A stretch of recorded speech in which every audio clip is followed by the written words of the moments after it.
Praise the lord. మన ప్రభు అయిన యేసుక్రీస్తు నామములో దేవుని బిడ్డలందరికీ వందనాలు. దినమంత్యు దేవుని సన్నిధి మనకు తోడుగా ఉండునుగాక. ఈ దినపు యేసయ్య జీవపు మాట ద్వితీయోపదేశ కాండము 28వ అధ్యాయము 2వ చరణాన్ని మనం చదువుకుందాం.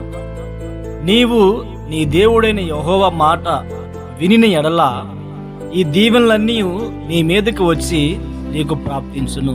ప్రియ దేవుని బిడ్డలారా, మనం ఆరాధించే దేవుడు ఎవరు అంటే దీవించే దేవుడు. ఒక్క దీవెన కాదండి, ఎన్నో దీవెనలు మనకు అనుగ్రహించు సర్వశక్తిగల దేవుడు ఆయన. ఈ దీవెనలన్నీ నీ మీదకి వచ్చి నీకు ప్రాప్తించును. మనం చదువుకున్న ఈ వాక్య భాగంలో మనము ధ్యానించి ఉన్నాము, దేవుడు మనల్ని దీవించువాడు. ఏంటి ఆ దీవెనలు అని మనం గమనించినప్పుడు ప్రియ దేవుని బిడ్డలారా, ఎన్నో దీవెనలు మనకి ఇక్కడ కనబడుతూ ఉంటాయి. మనం గమనించినప్పుడు నీవు పట్టణములో దీవింపబడదువు, ఫలములో దీవింపబడదువు. నీ గర్భఫలము, నీ భూఫలము, నీ పశువుల మందలు, నీ దుక్కుటెద్దులు, నీ గొర్రె మేకల మందలు దీవింపబడును. నీ గంపయు పిండి పిసుకు నీ తొట్టియు దీవింపబడును. నీవు లోపలికి వచ్చినప్పుడు దీవించబడదువు, వెలుపలికి వెళ్ళినప్పుడు దీవించబడదువు. ఈలాగున దేవుని బిడ్డలారా, ఇంకా మరెన్నో శ్రేష్టమైన దీవెనలన్నీ దేవుడు ఇక్కడ తన బిడ్డలకు అనుగ్రహించి ఉన్నారు. చూడండి, ఈ దీవెనలన్నీ కూడా దేవుడు మనకే అనుగ్రహించి ఉన్నారు. ఈ మాటలు వింటున్న నీకును మనందరికీ ఈ దీవెనలు ప్రభు అనుగ్రహించి ఉన్నారు కనుక ఈ దీవెనలు పొందుకోవడానికి అర్హత, యోగ్యత దేవుడు మనకు అనుగ్రహించునుగాక. ఈ దీవెనలన్నీ మనకు ప్రాప్తించునుగాక. ఈ దీవెనలన్నీ విషయాన్ని మనం గమనించాలి. దేవుని బిడ్డలారా, ఈ దీవెనలన్నీ ఎవరికి కలుగుతాయి? ఈ దీవెనలన్నీ దేవుడు ఎవరికిస్తా అని చెప్తున్నాడు అని మనం గమనించినప్పుడు, ఎప్పుడైనా యెహోవా మాట వినిన ఎడలా మనము ఆయన మాట వినాలి. ఎప్పుడైతే ఆయన మాట మనం వింటామో ఈ దీవెనలన్నీ మనకు కలుగుతాయి. ఈ రోజుల్లో మనము స్నేహితుల మాటలు వింటాం, తల్లిదండ్రుల మాటలు వింటాం, శ్రేయోభిలాషి మాటలు మనం వింటాం, ఎవరైనా ఆలోచన చెప్తే వారి మాటలు మనం వింటాం, బంధువుల మాటలు వింటాం.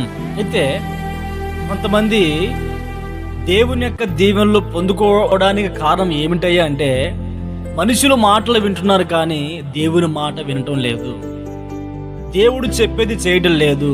దేవుని మాటకు విధేయత చూపక దేవుని యొక్క మాట అవిధేయులై, దేవుని యొక్క మాటకు అవిధేయులై దేవుని వలన రావాల్సిన దీవెనలన్నీ పోగొట్టుకుంటూ ఉన్నారు. మనమైతే ఈ మాటలు వింటున్న మనమందరం కూడా దేవుని యొక్క మాట విని ఆయన దీవెనలన్నీ మనం పొందుకుందుముగాక. ఏంటి ఆయన మాట వినటం? ఆయన ఆజ్ఞల్లో గైకొనటమే ఆయన మాట వినటం. దొంగతనం చేయకూడదు, విచారం చేయకూడదు, ఇతరులది ఆశించకూడదు, మన దేవుణ్ణి ఆరాధించాలి, విశ్రాంతి దినాన్ని మనం పరిశుద్ధంగా ఆచరించాలి, ఆయన్నే మనం ఆరాధించాలి.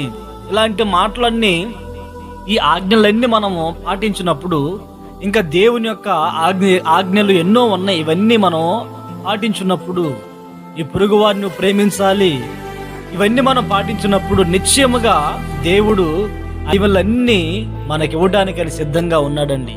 దేవుడు అన్యాయస్తుడు కాదు.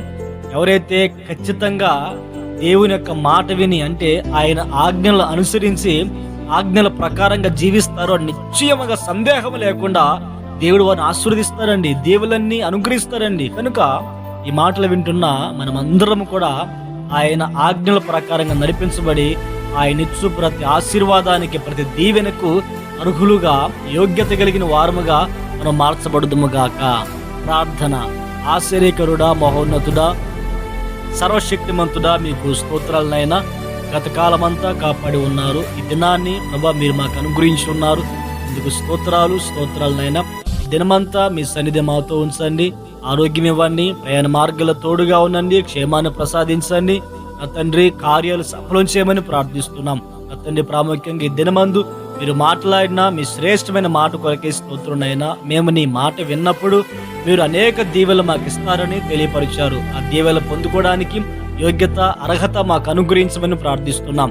ఈ ప్రార్థనలు ఏకీభవించిన ప్రతి బిడ్డను కూడా దీవించి ఆశీర్వదించి మహిమను పొందమని యేసు పేరట ప్రార్థించి అడిగి పొంది ఉన్నాము తండ్రి.